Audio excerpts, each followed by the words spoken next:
मंगलम भगवान वीरो मंगलम गौतमो गणी मंगलम कुंद कुंदायो जैन धर्मोस्तु मंगलम सर्वमंगल मांगल्यम सर्वकल्याणकारकम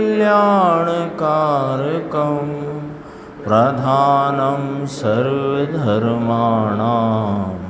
जैनं जयतु शासनं सहजानंद चैतन्य प्रकाशाय महीयसे नमो अनेकांत विश्रांति महिमने परमात्मने। आचार्य कुंद कुंद देव द्वारा रचित पंचास्तिकाय संग्रह नाम का ग्रंथ और इसके निर्जरा पदार्थ की व्याख्या के संदर्भ से 146 नंबर की गाथा है। इसमें ध्यान का स्वरूप बताया गया है। ध्यान किसे कहना, ध्यान किसको होता है और ध्यान की विधि क्या है, 3 बातें इसमें आई। ध्यान का स्वरूप, ध्यान किसे होता है और ध्यान की विधि क्या है। तो देखो यहाँ से गुरुदेव श्री का व्याख्यान प्रारंभ हुआ है। ध्यान का स्वरूप, सम्यक दृष्टि ध्यान कर सकता है। इसके पहले जो कुछ भी है मिथ्या दृष्टि के पास आर्त ध्यान और रौद्र ध्यान है, धर्म ध्यान का अंश भी नहीं है ना। मिथ्या दृष्टि आर्त ध्यान रौद्र ध्यान कर सकता है नहीं, किस लिए कहें, प्रश्नवाचक। कर सकता है, समझ में आया, करता ही है, होता ही है। ज्ञानी को भी होता है, लेकिन ज्ञानी को धर्म ध्यान भी होता है और अज्ञानी को मात्र आर्त ध्यान रौद्र ध्यान होता है। जिसे जड़ की पर्याय की कर्ता बुद्धि है। देखो पॉइंट वाइज है गुरुदेव की बात। जिसे जड़ की नाम शरीर आदि की पर्याय की कर्ता बुद्धि है, पुण्य परिणाम का प्रेम है, पाप परिणाम में मजा मानता है, तो उसके कौन सा ध्यान चलता है कि आर्त ध्यान और रौद्र ध्यान। आत्मा की शांति का प्राण घानी में जैसे तेल पिल जाते हैं, ऐसे अपनी शांति पिल जाती है, ऐसा ध्यान करता है। पूछा समझ में नहीं आया, हर बार पूछते हैं समझ में आया, अब की बार पूछा समझ में नहीं आया।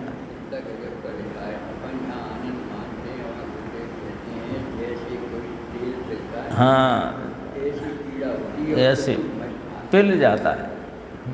लगता तो ऐसा है कि हम सुखी हो रहे हैं, आनंद है, मज़ा है, मौज है। और यहाँ देखो फिर आगे एक बहुत गंभीर उलझना है इसी में। अभी तो गाथा प्रारंभ करेंगे, उसके पहले ही ये थोड़ी चर्चा है। देखो अनुभव प्रकाश में लिखा, पंडित दीपचंद जी साहब थे ना कासलीवाल, उन्होंने पुस्तकें लिखी अनुभव प्रकाश, आत्मावलोकन आदि। तो उसमें अनुभव प्रकाश में लिखा है कि आत्मा में एकाग्र होना हो तो तुझे रोकता कौन है, कौन रोकता है?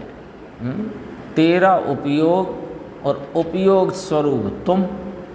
तो वो वर्तमान उपयोग को उपयोग स्वरूप का लक्ष्य करने में कौन सी चीज़ रोके? स्त्री पुत्र कुटुंब शरीर तो दूर रहो, कर्म का उदय भी उसे रोकने वाला नहीं है। क्या पर चीज रोकती है? प्रश्नवाचक।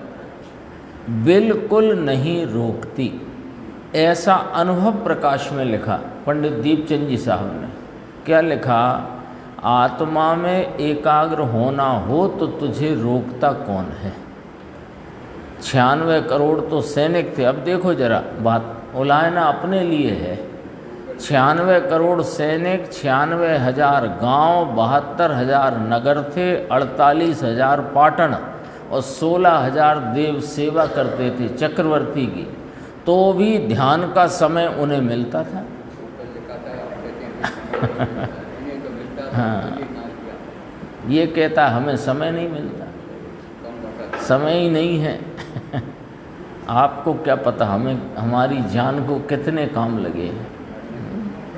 तो सुनो जरा, 96 करोड़ सैनिक, 96,000 गांव, 72,000 नगर, 48,000 पाटन, 16,000 देव सेवक, तो भी ध्यान का समय मिलता था, उन्हें ध्यान का समय मिलता था, और यह कहे हमें समय नहीं मिलता है।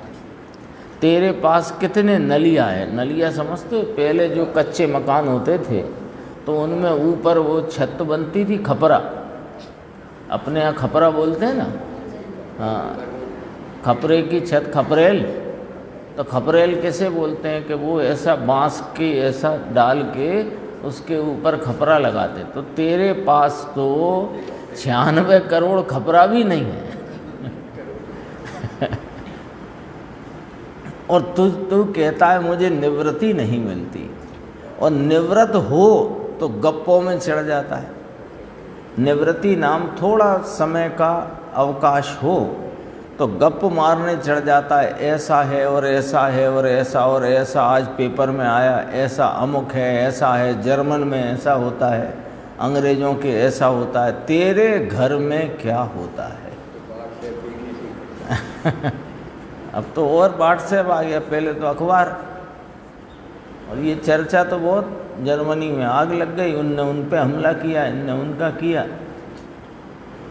ऐसे परिणाम करने के लिए तुझे समय नहीं मिलता तो भाई तेरा अपराध है। और तू कहता है कि क्या करें, हमारे पंचम काल है, ये पुत्र पुत्री लड़के बहुत बढ़ गए, हम 50 लोग हैं, हमारे कितना करना है, क्या करना है ना? हमारा परिवार बड़ा है, आपको क्या साहेब, हमारे तो परिवार में 50 लोगों का लालन पालन करना है,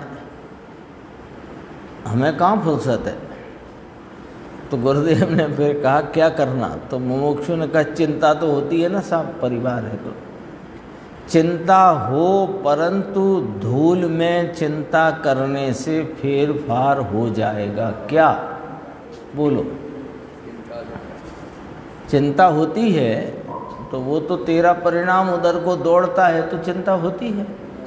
लेकिन अब ये विचार करो कि क्या चिंता करने से वो स्थितियाँ परिस्थितियाँ जिन्हें तुम बदल देना चाहते हो वे बदल जाएंगी क्या? चिंता से क्या होगा? चिंता करने से पर में फेर फार हो जाएगा क्या? समझ में आया? उसमें लिखा है, सच्ची बात लिखी अनुभव प्रकाश में पंडित दीपचंद जी साहब ने। उन्होंने ये भी लिखा, उस समय दीपचंद जी साहब की जो बात थी लोगों को अटपटी लगती थी, तो उन्होंने कहा अभी कोई सुनने वाले दिखते नहीं हैं तो मैं लिख जाता हूँ, होगी तो। देखो तुझे धर्म की रुचि नहीं है इसलिए तू ऐसे बहाने करता है, हमारे पास समय नहीं है, हमारे पास यूँ नहीं है, अभी थोड़ी तकलीफ़ चल रही है, अभी शारीरिक तकलीफ़ है, अभी पारिवारिक समस्या है, अभी ऐसा है, अभी ऐसा है, अभी चुनाव है, मैं कोई भी हो सकता है बहाने। तो ऐसा कहा, रुचि नहीं है। देखो फिर अब देखो, जिसकी रुचि हो, जिसकी रुचि जाने और जिसकी आवश्यकता जाने, उसमें पुरुषार्थ किए बिना रहे, ऐसा होता नहीं। जिसकी रुचि जाने, है ना? भूख लगी हो, भोजन की दरकार हो तो भोजन के लिए जो भी कर सकता हो करे कि नहीं करे, साधारण सी बात है। जिसकी आवश्यकता जाने उसमें पुरुषार्थ किए बिना नहीं रहता। तुझे आवश्यकता आत्मा की है और वह कैसे प्राप्त हो और कैसे उसकी दृष्टि हो इसकी खबर नहीं। दरअसल में तुझे तेरी आवश्यकता, इसकी ज़रूरियात, इसकी दरकार तेरी कीमत में आई नहीं। कीमत में नहीं आई यानी तूने इसे प्राथमिकता नहीं दी। सुनने आते हैं, अपन इकट्ठे होते हैं, पढ़ते हैं, सुनते हैं, लेकिन उसकी ज़रूरियात कितनी है उस तत्व को जान लेने की। ऊपर कहा ना, आत्मा को जान लेने की, अनुभव करने की आवश्यकता की प्राथमिकता वो कितनी है। तो वो यदि प्राथमिकता हो तो कैसे प्राप्त हो, उसकी दृष्टि कैसे हो, यह बात को सुनने का जिज्ञासु, समझने का जिज्ञासु होकर समझ लेगा, जिज्ञासु होकर समझ लेगा। अभी दरअसल प्राथमिकता में ये वाला कार्यक्रम बहुत पीछे है। अभी तो ये लगता है कि चलो समय है, अपना हो गया, अपनी चल रही है, बढ़िया है।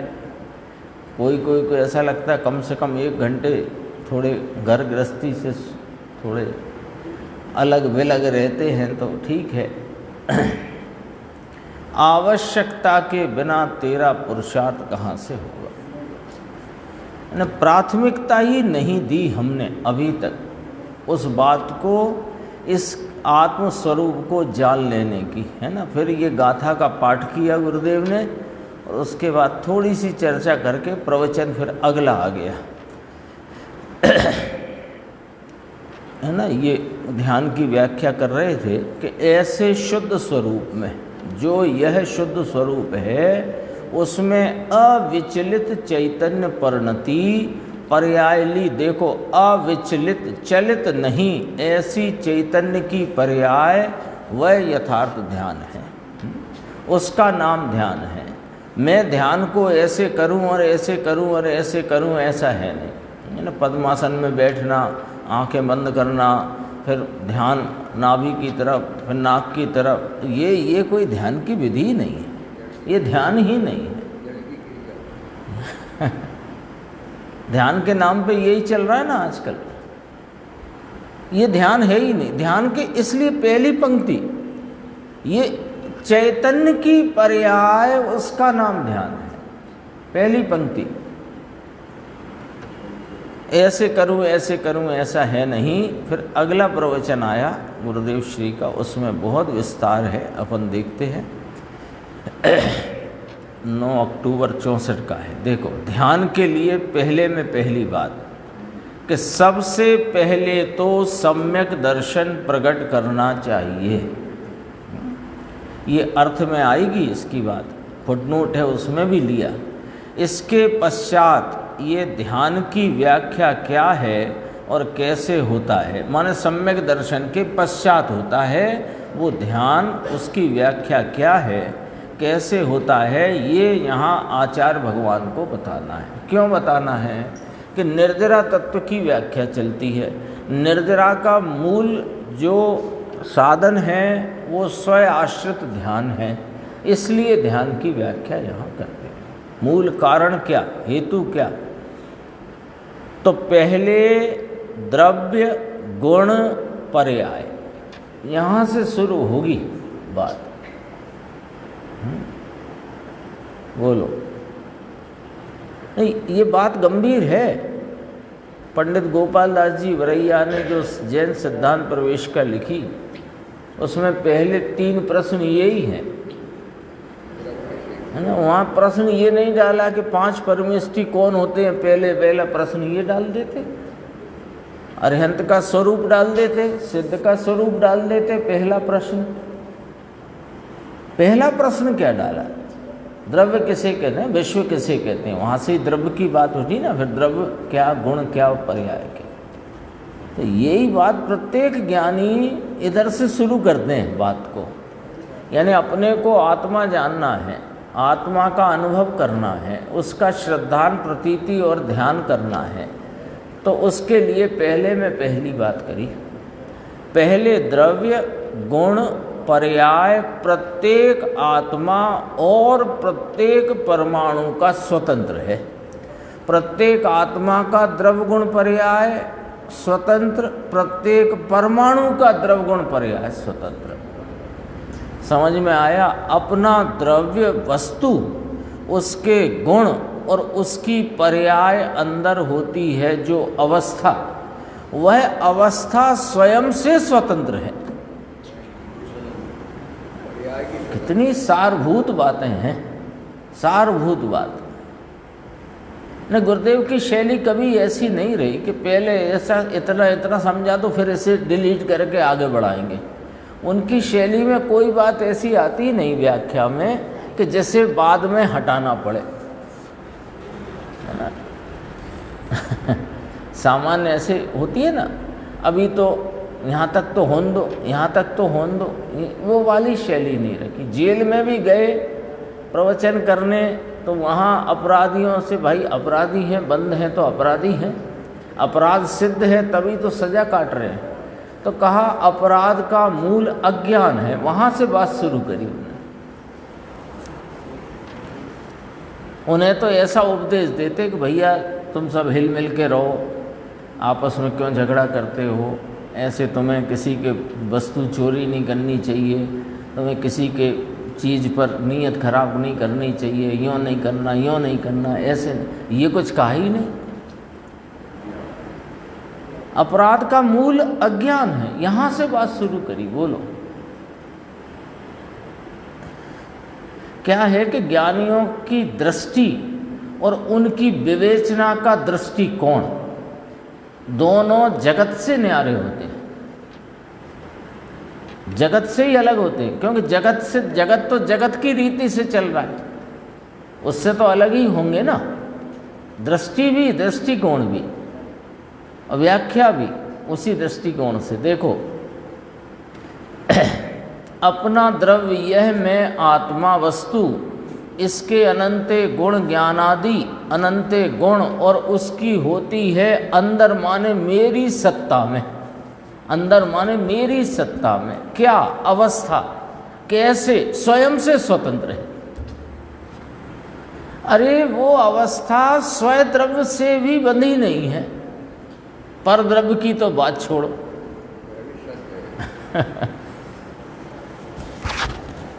और परद्रव्य के द्रव्य गुण और पर्याय ये जो शरीर आदि की होती है, तो आत्मा की अवस्था, आत्मा के गुण, आत्मा वस्तु उससे स्वतंत्र है। आत्मा उसे करता नहीं और आत्मा उसे रोकता भी नहीं। ऐसे सब द्रव्य गुण पर्याय की यथार्थ दृष्टि करके पहला काम, फिर शुद्ध चैतन्य परिणति वह पर्याय। कब के गुण द्रव्य का भान करके अपने चैतन्य त्रिकाली ज्ञायक भाव अत्यंत शुद्ध है, जो ऐसे शुद्धता स्वरूप में अंतर में दृष्टि करना, उसका नाम प्रथम सम्यक दर्शन है। समझ में आया? कहो सेठ। पहले ये चाहिए, फिर ध्यान होगा, है ना। तो उसके लिए पहले द्रव्य गुण पर्याय का इसमें आएगा। जिनोक्त, जिनेन्द्र परमात्मा का कहा हुआ। ऐसे ही कोई आली दो आली कुछ भी कहता है वो नहीं, है ना। कोई कहता है द्रव्य अकेला ही है, पर्याय है नहीं। कोई कहता पर्याय ही द्रव्य है और कुछ नहीं, क्षणिक कहते हैं ना। तो हाँ, ऐसे नहीं, जिनोक्त।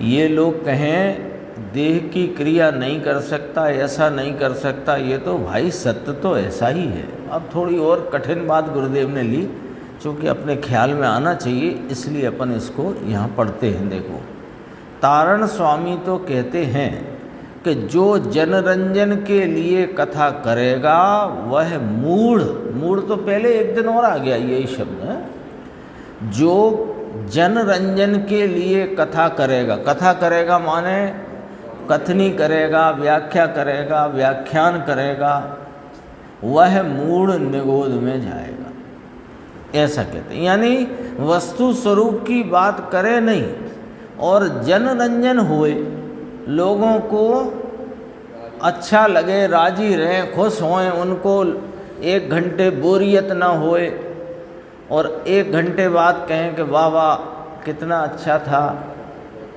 तो उसके लिए लिखा। यानी तत्व ज्ञान को छोड़कर आचार्य परमात्माओं के हृदय की अंतरंगता को छोड़कर अपने मन से उन बातों को प्रकट करे जिससे सभा खुश रहे, राजी रहे। उसके लिए लिखा तारण स्वामी ने। ऐसा कहते सुना है कि नहीं? और कहा नीचे देखो, जन रंजन, लोगों को ठीक पड़े ऐसा कहना और सभा को प्रसन्न करना कि आहा, ये बड़ी बड़ी बात है। ये तो जन रंजन, फिर एक और शब्द लिया, कल रंजन। कल इसे कहते हैं शरीर को। कल किसे कहते हैं? शरीर को। जन रंजन सन 64 का प्रवचन है, 9 अक्टूबर 1964, आज से ठीक लगभग 60 साल पहले, है ना? 6 महीने कम 60 साल। क्या कहते हैं देखो तो सही। जन रंजन, कल रंजन आता है, बहुत शब्द आता है, लिखा उन्होंने। तारण स्वामी तो और बहुत पहले हुए। कल रंजन माने शरीर रंजन। शरीर कैसे स्वस्थ रहेगा आपका, क्या खाना क्या नहीं खाना, कैसे करना, कैसे यूँ करना, यूँ करना, यूँ करना, इससे शरीर का स्वास्थ्य अच्छा रहेगा। कहाँ बैठ के बोला? गादी पर गणधर भगवान की, जहाँ 6 द्रव्य 5 अस्थिकाय 7 तत्व और 9 पदार्थ का सिलेबस है। उस सिलेबस से बाहर जाकर स्वतंत्रता का, जहाँ द्रव्य अणु अणु स्वाधीन है, ऐसी चर्चा जिन आचार्य भगवंतों के द्वारा, ज्ञानियों के द्वारा आई।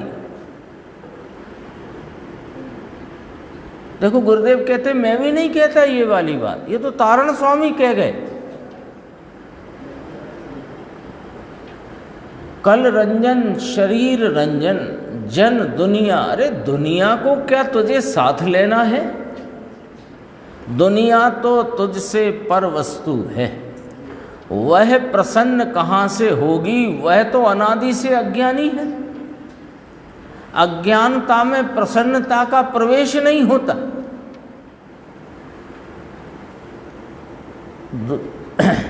तो उसे तत्व की दृष्टि सुनी तो नहीं जाती। अब वो तत्व सुनना नहीं चाहता और तुम सोचते हो कि ये सुनना नहीं चाहता, तो उसे वो सुनाओ जो ये सुनना चाहता है। तो अपने थोड़े कोई बाजे वाले हैं। अपन बाजे वाले होते हैं ना, तो बुलाने आए, चलो भाई बाजे, तो क्या काम है पूछेगा, तो जो काम होगा वैसा बजाएगा। हाँ, अरिहंत नाम सत्य वाले का बाजा अलग बजता है, दूल्हे वाली अलग बजता है। और वो फिर बीच में एक आदमी 100 का नोट देता, अब दूसरा बजवाता है। अरे भगवान बहुत गंभीर है। उसे तत्व की दृष्टि सुनी नहीं जाती। तो क्या तुम्हें सारी दुनिया को रंजन कराना है? समझ में आया कि जिसमें दुनिया प्रसन्न हो, खुश हो, वाह वाह, वह तो अज्ञानी मिथ्या दृष्टि जन रंजन करने के लिए उसने टाइम लिया है। वो तुमने जो 1 घंटा अपना खर्च किया, तो क्या तुमने जनरंजन के लिए खर्च करना है तुम्हें? ऐसा उसमें लिखा है, तारण स्वामी के ग्रंथ है ना, उसमें लिखा जन रंजन, मन रंजन, कल रंजन जाय निगोद में। निगोद उसमें लिखा निगोदम गच्छेई। 4 गति तो हैं, परंतु निगोद, निगोद माने पता क्या होता है? वो गुरुदेव अभी अपने को याद दिलाते हैं। निगोद माने अनंत काल बीत जाए तो 2 इंद्रिय नहीं होगा, इसे कहते हैं निगोद, है ना? नरक में जाएगा 7वें में भी तो 33 सागर बाद पंचेंद्री पशु आदि मनुष्य कुछ तो होएगा, और सम्यक्त की भी पात्रता है, वहाँ से तो निकलकर मनुष्य होकर मोक्ष भी जा सके, जाते ही हैं। लेकिन ये ऐसा गड्ढा है, संसार का ऐसा महाअंधकूप है, कि एक बार गया तो अनंत काल फिर 2 इंद्री होना मुश्किल है। दुर्लभ लही जो चिंतामणि, त्यों पर्याय लही त्रस्तड़ी। बोलो, चिंतामणि कह दिया पंडित दौलत राम जी साहब ने। चिंतामणि काहे से कहते हैं? आज किसी व्यक्ति को बताओ चिंतामणि माने जो चिंतो वो आ जाए। तुम चिंतवन करो 1 कुंटल सोना तो 1 कुंटल सोना आ जाए, इससे कहते चिंतामणि। वो चिंतामणि जैसा चिंतामणि की उपमा दी। निगोद से निकलकर इल्ली आदि हुआ 2 इंद्री तो, यानी कितना महा अंधकूप है, अपने को पता नहीं लगता है। क्योंकि नरक के तो अपन ने वर्णन सुना है शास्त्रों से, त्रियंच का दिखता भी है, सुना भी है। मनुष्य में भी अपन ने रोगियों का, विपन्नों का, परेशानों का देखा भी है, सुना भी है। लेकिन ये निगोद में काय का दुख होएगा साहब? निगोद में इतना दुख है कि वहाँ कर्म फल चेतना की मुख्यता कही आचार्य परमात्मा ने। ज्ञान की महाअल्पता और कषाय की अति तीव्रता। ऐसे निगोद में जाएगा। ऐसी कड़क भाषा ली है उन्होंने। राजमल जी को फिर याद किया वहाँ पर। देखो, कई बार गुरुदेव की बात बहुत गंभीर होती है, ख्याल में लेना चाहिए। देखो,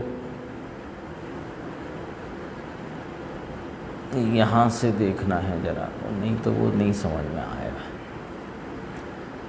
देखो, अभी ऊपर आया था ना, मेरा द्रव गुण पर्याय स्वतंत्र, और अणु अणु जितने परमाणु पुद्गल द्रव्य सबके द्रवगुण पर्याय स्वतंत्र।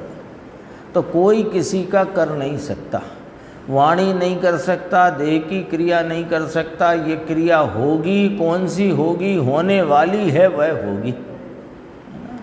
ये आँख की पलक नहीं झपका सकता। आँख की पलक झपकना होगी तो झपकेगी, नहीं झपकना तो नहीं झपकेगी। और बंद पलक हो और खुलना हो तो खुलेगी, नहीं खुलना तो नहीं खुलेगी। ये ऐसे जड़ के पर के कार्य मेरे नहीं हैं, ऐसा निर्णय करने में अपना लक्ष्य करे तो उसमें अनंतानुबंधी कषाय का नाश हो जाएगा। क्रिया हो वह उसके कारण से कषाय कोमल हो जाएगी, यानी मंद हो जाएगी। कैसे मंद हो जाएगी? अनंतानुबंधी चली जाएगी।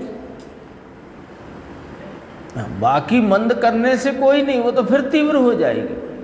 गुरुदेव कहते हैं ना, एक तो मिटी हुई कषाय और एक रांधी हुई कषाय। रांधी हुई समझ गए, है ना? जैसे एक कप है इतना 4 इंच का, और उसमें 10 इंच की स्पंज उसमें दबा करके रख दी और कोई चीज़ से रोक दिया। अब वो रखी है, लेकिन वो जैसे जिससे रुकी है, जैसे ही वो हटा तो कितनी उछलेगी। इसलिए गुरुदेव कहते ना, रांधी हुई कषाय का फल कसाई खाना मांडे एवो आवसे। इतना है उसका भाव, समझना उसका, है ना? और कषाय मिटती घटती कैसे है कि अकषाय स्वभाव की दृष्टि से पहले अनंतानुबंधी जाती है, फिर स्थिरता बढ़ने पर अप्रत्याख्यानावर्णी, और स्थिरता बढ़ने पर प्रत्याख्यानावर्णी, और स्वरूप के ध्यान में एकाग्रता के परिणमन से संजुलन का भी अभाव होता है। नियम तो ये है। अब तो मन मर्जी की चलाओ, इसी मन मर्जी के कारण से मूल तत्व पकड़ में नहीं आता है। मैं कर सकता हूँ और पर का कार्य मेरे अधिकार में है, ऐसा करो ऐसा करो ऐसा करो। भाई, यह तो मिथ्या दृष्टि अनंतानुबंधी के कषाय को पोषता है। पुष्ट कर, पोषता है मान पुष्ट करता है। तो कहते हैं कि ये पहले दृष्टि छोड़ देना चाहिए, यानी सबसे पहले निर्णयात्मक जो भूमिका है उसमें पहले में पहले दो द्रव्यों की भिन्नता का और उनके परिणमन की स्वतंत्रता का ख्याल आना चाहिए। पहले निर्णयात्मक भूमिका में जगत में जितने द्रव्य हैं तो प्रत्येक द्रव्य स्वाधीन है, अपने द्रव्य गुण पर्याय स्वरूप है और उसकी प्रत्येक पर्याय स्वाधीन है, उसका परिणमन स्वाधीन। इतना ख्याल में ले, फिर ये जो मेरी परिणति में रागादि विकारी कषाय के भाव हो रहे हैं, ये किसी अन्य के कराए नहीं, क्योंकि ये अपनी स्वतंत्रता स्वाधीनता से उत्पन्न हो रहे हैं। तथापि ये कषाय रूपी विकारी भाव मेरा स्वभाव नहीं और स्वभाव से हुए नहीं, स्वभाव में इनका प्रवेश नहीं और इनमें स्वभाव का प्रवेश नहीं, ऐसा बराबर यथार्थ दृढ़ता से निर्णय करे। फिर मैं कौन हूँ कि मैं तो वह एकमात्र ऐसा आश्रयभूत तत्व हूँ कि जो पर्याय में भी आता नहीं और पर्याय जिसमें जाती नहीं, ऐसा सामान्य सदृश रहने वाला एक रूप ध्रुव हूँ। इतना निर्णय 3 स्टेप वाला अपने विकल्पात्मक ज्ञान में दृढ़ता से करे तो फिर उसका अनुसरण करके दृष्टि होगी और फिर ध्यान की बात आएगी। तो कहते हैं पहले ये दृष्टि छोड़ देना चाहिए। ये ध्यान तो उससे भी कठिन है। निर्जरा तो देखो, उसमें निश्चल परिणति कहाँ से हो सकती है जब अपने स्वरूप का पता ठिकाना उसका इस है ना, उसका स्वरूप ही नहीं मालूम, स्वरूप की दृष्टि नहीं, तो उसमें निश्चल परिणति कहाँ से हो सकती है। सम्यक चैतन्य ज्ञायक मूर्ति है, उसमें पर का कार्य तो क्या, इसमें शरीर आदि का कार्य तो दूर रहो, राग का कर्तृत्व भी अपने स्वभाव में नहीं है। ऐसी दृष्टि हुए बिना उसमें निष्क्रिय ध्यान कभी नहीं हो सकता। निष्क्रिय ध्यान है ना, तो ध्यान तो सक्रिय है, पर्याय है। हाँ, वो ध्यान निष्क्रिय तत्व का ध्यान, निश्चल परिणति रूप, ऐसा इसका अर्थ है ना। शब्द से हाँ भ्रमित नहीं होना चाहिए, भाव क्या चल रहा है उसे पकड़ना चाहिए। हाँ, स्वभाव निष्क्रिय है और उसमें परिणति निश्चल है, अविचलित है, तो उसे निष्क्रिय ध्यान कहा। इसलिए मोक्ष के उपाय भूत ध्यान करने की इच्छा रखने वाले जीव को प्रथम तो लो, पहला काम तो ये करो भाई साहब। टिकट लेने गए, हमारा साहब रिजर्वेशन कर दो फला जगह से फला जगह तक का, तो पहले तो फार्म भरो, ट्रेन का नंबर लिखो, कहाँ से कहाँ जाना है नाम लिखो, है कि नहीं। तो प्रथम तो क्या करना, यहाँ प्रथम तो क्या करना। जिनोक्तों सर्वज्ञ ने कहा, वो अज्ञानी कल्पना करके कहते हैं वो नहीं, जिनोक्त चाहिए। आजकल तो बहुत चल गया ना, आत्मा आत्मा कहने वाले बहुत इकट्ठे हो गए। आप टीवी खोल के देखना, चैनल बदल बदल के देखोगे तो भी आत्मा ही आत्मा कहने वाले मिल जाएंगे, और कोई जानता नहीं। तो जो जानते हैं कौन, जिन्होंने जिनेंद्र परमात्मा द्वारा बताए गए आत्मा का स्वरूप स्वयं अनुभव करके जाना और उसमें लीनता से स्थिरता प्राप्त की, ऐसे मुनिराज, आचार्य भगवंत और ज्ञानी धर्मात्मा वे ही जानते हैं। तो वो जो कहते हैं वो जिनोक्त है, कहना ये है। अज्ञानी कल्पना करके कहे वह नहीं, जिनागम। जिनागम माने सर्वज्ञ परमात्मा, त्रिलोकनाथ तीर्थंकर देव परमात्मा, 100 इंद्रों के पूज्य परमात्मा महाविदय क्षेत्र में विराजते हैं, अनंत तीर्थंकर हो गए, है ना। देवों के देव कहते हैं उनको, देवों के देव, देवाधिदेव। क्योंकि जिन्हें जगत देव कहता है वे देव तो वहाँ है ना कुत्ते के पिल्ले जैसे बैठकर सुनते हैं।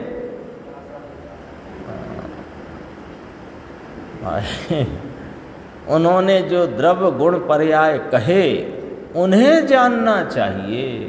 लो फिर आ गई वही बात, द्रव्य गुण पर्याय। अपने को लगता है कि द्रव्य गुण पर्याय हम नहीं जानते होंगे क्या?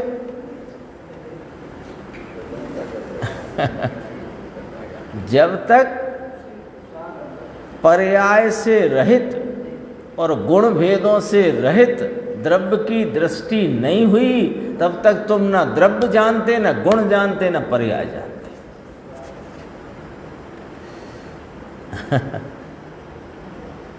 उन्हें जानना चाहिए। अज्ञानी अपनी कल्पना से कहता उसे छोड़ दो। वो बात कदाचित आपने सुनी हो, समझी हो, धारणा में ली हो, उसे छोड़ दो।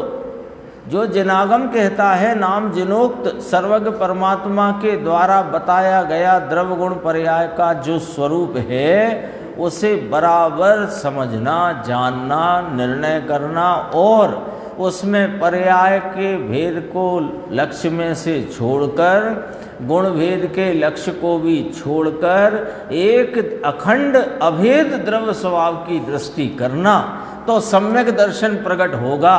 फिर उसके बाद उसमें ही स्थिरता बढ़ने पर निश्चल परिणति रूप ध्यान होता है, जो कि निर्जरा का मुख्य कारण है और निर्जरा मोक्ष का कारण है। अब ये पूछा उसने, साहिब छह काय के जीव जाने कि छिद्रव्य गुण पर्याय जाने। तो क्या छह काय के जीव वे भी द्रव्य गुण पर्याय वाले हैं कि नहीं? उनकी वर्तमान पर्याय मरण जीवन आदि पर्याय पलटती है, वह उसकी पर्याय है। हमारा उनके जीवन मरण पर कोई अधिकार नहीं है। जान लो छह काय के जीव को इस प्रकार है ही इस प्रकार। छह काय के जीव हैं कि नहीं जगत में? हाँ है ना। तो छह काय के जीव हैं तो वे अपने जीवत्व से जीवित हैं और वर्तमान में उनकी पर्याय में संयोग वियोग आदि अवस्थाएं होती हैं, पलटती है। जो पलटता है वो पर्याय है, जो नहीं पलटता वो द्रव्य जीव द्रव्य है। उसके जीवन मरण पर उसकी किसी पर्याय पर हमारा अधिकार नहीं है। ऐसे जानो छह काय के जीव। ऐसे जिनोक्त भाषा ऐसी है। भगवान परमात्मा परमेश्वर वीतराग देव ने जो द्रव्य गुण पर्याय रूप वस्तु स्वरूप की चर्चा मैंने कथनी की, ऐसी वस्तु है उसकी यथार्थ समझ पूर्वक पहले उसका यथार्थ ज्ञान करना चाहिए। क्या करना चाहिए पहले? कुछ नहीं लिखा इसमें, ये तो लिखा ही नहीं इसमें कि भगवान की पूजा करनी चाहिए, फिर व्रत तप करने चाहिए। पूजा का भाव कैसे आएगा? जिन्होंने ऐसा द्रव्यगुण पर्याय का स्वरूप बताया और उसे जानकर अपनी परिणति में आनंद की प्राप्ति हुई तो बहुमान आए बिना रहेगा नहीं, तो हो गई पूजा। और दयादान व्रत, तो व्रत आदि का विकल्प कब आएगा? कि जब अंदर स्थिरता बढ़ेगी व्रत आदि का विकल्प आएगा। पर व्रत आदि के विकल्प से लाभ होता है ये मानोगे तो वो आत्मा ही नहीं मिलने वाला। गंभीर है। और उसे वास्तव में गुरुदेव श्री ने तो बहुत सरलता से समझा दिया। मार्ग तो वास्तव में गंभीर है। निर्विकार निष्क्रिय चैतन्य चमत्कार की निर्विकार ज्ञायक मूर्ति आत्मा कोई पर का तो तीन काल में करता नहीं, परंतु राग का भी मेरा कर्तव्य नहीं। बोला ये बात समझ में आ रही है कि नहीं आ रही? रोज चलती है, रोज चलती है, बिना नागा चलती है ये वाली बात। राग का भी मेरा कर्तव्य नहीं। पूरे शब्द पढ़ो, लिखा है ना बीच में। राग का भी मेरा कर्तव्य नहीं। फिर तुम किस आधार पर कहते हो कि ये राग करना चाहिए और ये छोड़ना चाहिए? किस आधार से कहते हो? ऐसे निष्क्रिय चैतन्य चमत्कार की सम्यक प्रतीति का सर्व प्रकार से, दोबारा बोला गुरुदेव ने, सर्व प्रकार से उद्यम करना योग्य है। पहले यह करने योग्य है। अभी ध्यान की विधि बाद में बताएंगे, पहले ध्यान होता कैसे है ये वाली बात चल रही है। गृहस्थ आश्रम में हो, त्यागी में हो, परंतु यह निर्णय किए बिना उसे धर्म की शुरुआत नहीं होती। समझ में आया? ये गुरुदेव ने पहले फुटनोट पढ़ा, अभी टीका तो पढ़ी ही नहीं है। और देखो, किसी ने पूछा था, देखो यहाँ लिया, अभी समझण में भी उल्टी मेहनत चलती है इसको। वस्तु तत्व यानी द्रव्य गुण पर्याय का स्वरूप, जो ऊपर से चली आई बात, जिनोक्त द्रव्य गुण पर्याय का स्वरूप समझण में लेना, यथार्थ कैसा जैसा जिनेंद्र देव ने कहा बताया, उनकी परंपरा में आचार्य भगवंतों ने कहा वैसा जानना समझण में लेना। लेकिन इसकी समझण में भी उल्टी मेहनत चलती है। कैसी? देखो ना, ऊपर पीछे से बात लोगे तब मालूम पड़ेगा। ये तो अपन पढ़ के ही आए थे। निर्णय किए बिना तत्पश्चात ही उस चेतन चमत्कार में विशेष लीनता का यथार्थ उद्यम हो सकता है। अभी समझण में भी उल्टी मेहनत चलती है, यानी ये वस्तु तत्व का जैसा स्वरूप है वैसा नहीं समझना चाहता या नहीं समझने को उद्धत है। ये अपनी जो समझ है, कैसी समझ कि मैं ये पर्याय को कर सकता हूँ, मैं उसकी कर सकता हूँ, अपनी कर सकता हूँ, ये समझन में उल्टी मेहनत है इसकी, यानी विपरीत पुरुषार्थ है।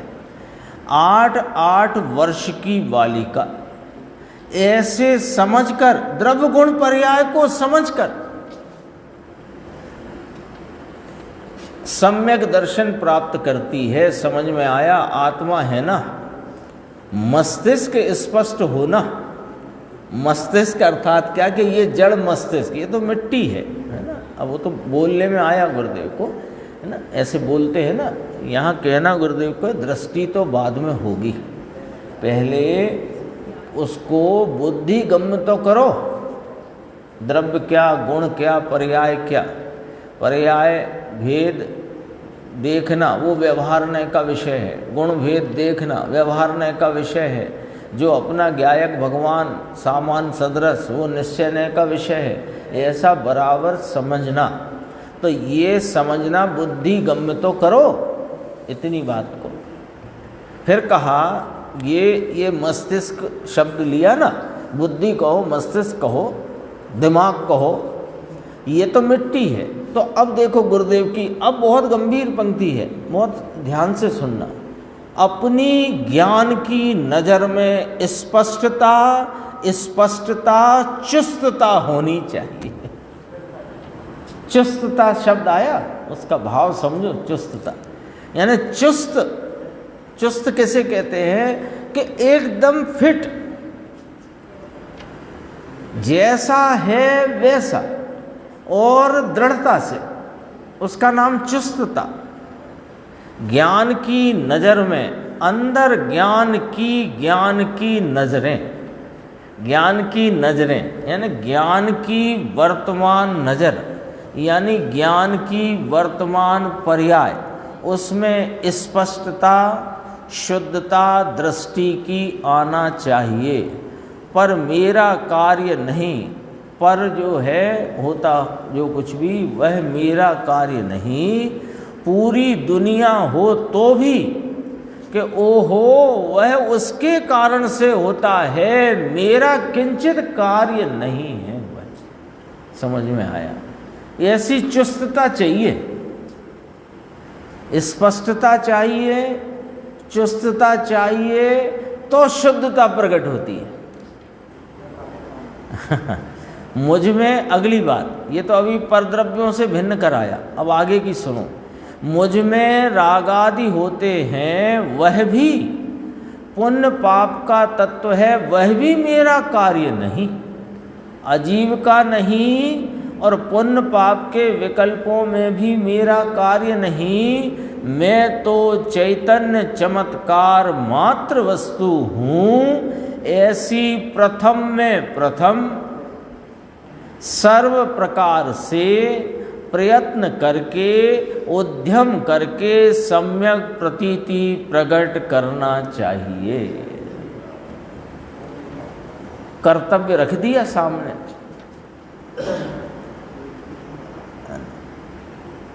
मोक्ष मार्ग में प्रवेश करने के लिए क्या करना, कि ये करना, और क्या करना कि और कुछ नहीं करना। और कुछ करने जाओगे तो तुम उलझ जाओगे। तुमको वो कार्य ऐसा लगेगा कि मान लो मेरा एडमिशन हो गया है मोक्ष मार्ग में और मैं उसमें चलने लग गया हूँ, और जबकि वहाँ पर कुछ भी नहीं है। चारों कषाएं, चारों की 4 16 और 9 25, सबकी सब विराजमान हैं, ऐसी की ऐसी। भले मंदता में हो तो भी हैं तो 25 ही न। विचार तो करो। तो पहले क्या करना, कि पहले ये करना जितनी ये बात आई है ना। अभी जितनी चर्चा चल गई, जिनोक्त जिनेन्द्र परमात्मा तीर्थंकर भगवान केवल ज्ञानी, जिनके ज्ञान में एक समय में सारा विश्व प्रत्यक्ष जानने में आता है, ऐसे भगवंतों के द्वारा बताए गए जीव अजीवादी भावों, जीव अजीवादी द्रव्यों को और उनके वे जो द्रव्य हैं, उनके गुण और उनकी पर्याय को, और उन द्रव्य गुण पर्याय की स्वतंत्रता और स्वाधीनता को बराबर चुस्तता से निर्णय में लेना। किसी की पर्याय का मैं कुछ कर सकता नहीं, ये चुस्तता से अंगीकार करना। अभी निर्णयात्मक भूमिका, विकल्पात्मक निर्णय, ज्ञान के विकल्पात्मक निर्णय में इतना तो करो। एक बोल आया था गुरुदेव का, याद आ गया वो, कि जो तेरा जैसा वस्तु तत्व है वैसा यदि तेरा निर्णय हो विकल्पात्मक, वहाँ पर ही राग भले परिणति में से गया नहीं पर लंगड़ा हो जाता है, लंगड़ा हो जाता है। ऐसा बोल आया गुरुदेव का। विकल्पात्मक भूमिका तो कितनी कितनी जिम्मेदारी है ना। धर्म करना है, धर्म करना है, बिल्कुल करो, है ना। जिन शासन में आए हो तो धर्म तो करना ही है, लेकिन कैसे करना ये समझ के बिना दौड़ में मत शामिल हो जाओ। उससे क्या होगा कि कहीं गड्ढे में जाके गिरोगे, अथवा तो उल्टी दिशा में चल पड़ोगे और समझोगे कि हम सही चल रहे। तो फिर क्या करना कि द्रव्य गुण पर्याय स्वरूप जगत के सर्व पदार्थ जगत में स्वाधीन बने रहे हैं, उनका परिणमन स्वाधीन है। वे मेरे परिणाम को नहीं कर सकते, मैं उनके परिणाम को नहीं कर सकता, और मेरे परिणाम में बिना उनकी सहायता और उनके किए बिना ही जो पुण्य पाप रूपी मलिन विकारी राग द्वेष के भाव उत्पन्न हो रहे हैं, वे भाव भी मेरे स्वभाव के नहीं होने से वह भी मेरा कार्य नहीं। तो फिर मैं कौन, कि मैं तो चैतन्य चमत्कार मात्र वस्तु हूँ। चमत्कार शब्द लिया, इसका अर्थ सबको पता होगा, चमत्कार क्यों कहते हैं चैतन्य को। ये कहीं जाए बिना और किसी को लाए बिना सारे जगत को जान ले, ऐसा चैतन्य पदार्थ है। जाए नहीं कहीं और किसी को बुलाए नहीं और सबको जान ले, तो चमत्कार है ना। ऐसी प्रथम में प्रथम सर्व प्रकार से प्रयत्न करके उद्यम करके लो, जिम्मेदारी सौंपते हैं। सम्यक प्रतीति प्रकट करना चाहिए। फिर पूछा बराबर है नथुलाल जी, ये करना है हो? क्या कह रहे हैं गुरुदेव? यह करना है। और क्या करना है? और कुछ नहीं करना है, यही करना है। इससे हो जाएगा कि इसी से ही होगा? कैसे होगा?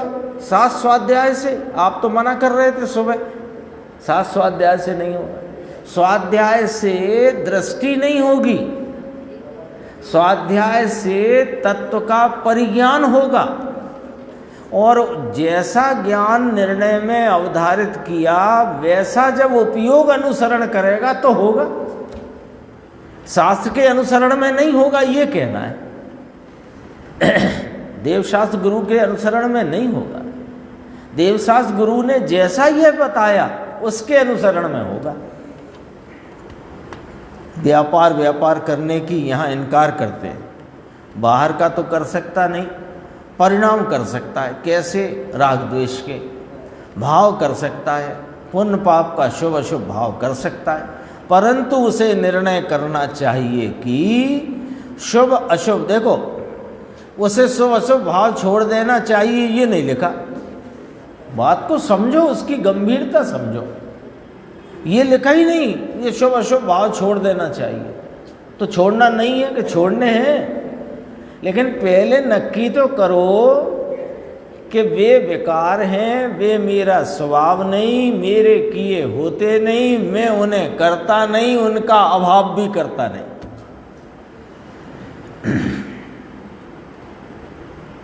परंतु उसे निर्णय करना चाहिए कि शुभ अशुभ परिणाम भी विकार है, मेरी चीज उससे भिन्न है। बाहर से तो भिन्न है ही, ये बाहर पूरा जगत, यानी जो मेरे स्वयं क्षेत्र से बाहर है, द्रव्य गुण पर्याय से बाहर है, उससे तो भिन्न हूँ ही मैं, परंतु पुण्य पाप के राग से भी मेरी चीज भिन्न है। अब ये सात स्वाध्याय का राग चलता है कि नहीं चलता है ना? स्वाध्याय का राग चल रहा है। उपदेश क्या ज्ञानी जनों ने दिया, उसका यहाँ पर जो राग चल रहा है वो राग मैं हूँ कि नहीं, मेरे से भिन्न है कि मैं और वो एक हूँ। तो यही तो निर्णय करना है। वह मेरा स्वरूप नहीं, वह मेरे स्वभाव में नहीं, मैं उसे करूं ऐसा है ही नहीं, वो मेरी से भिन्न चीज है। ऐसा चैतन्य चमत्कार ज्ञायक परमात्मा अपना निज स्वरूप है। 8 वर्ष की बालिका भी ऐसा सम्यक दर्शन प्रकट कर सकती है। न करे और न करे कोई, कर सकती है, और न करे तो अनादिकाल से 11 अंग पड़ गया और इतना क्रियाकांड किया, कितना कि शरीर के खंड खंड करे तो भी क्रोध ना करे, उसमें क्या है? कोई दम नहीं, सुख लेश ना पायो। 2 जगह आई है ये वाली बात छेड़ाला। एक वैसी आई, पायो अनंत विरियां पद, ऐसा करे। हाँ, एक ऐसी आई, एक ऐसी आई, दो बार लिखी पंडित जी ने। देखो, खंड खंड करे तो भी क्रोध न करे, उसमें क्या है? उसमें आत्मा का शुद्ध कार्य है ही नहीं। संवर नहीं, अच्छा वहाँ पे छेड़ाला में निर्जरागी परिवार। तो पहले सर्व प्रकार से उद्यम करना योग्य है। कौन सा? ये जो अभी चर्चा आई, ये अभी फुटनोट पढ़ रहे हैं गुरुदेव, अभी टीका शुरू नहीं किया। सम्यक दर्शन प्रकट करने का पहला प्रयत्न तो ये वाला चाहिए। समझ में आया ये बात चलती है, उसमें भी ध्यान कैसा हो ये बात चलती है। सम्यक दृष्टि को ध्यान जो मोक्ष का कारण है, सम्यक दृष्टि को जो ध्यान मोक्ष का कारण है, वह ध्यान प्रकट होने की विधि अब कही जाती है सुमेरुमल जी है या नहीं? अरे प्रभु तुझे तेरा सत का कार्य करना है कि नहीं?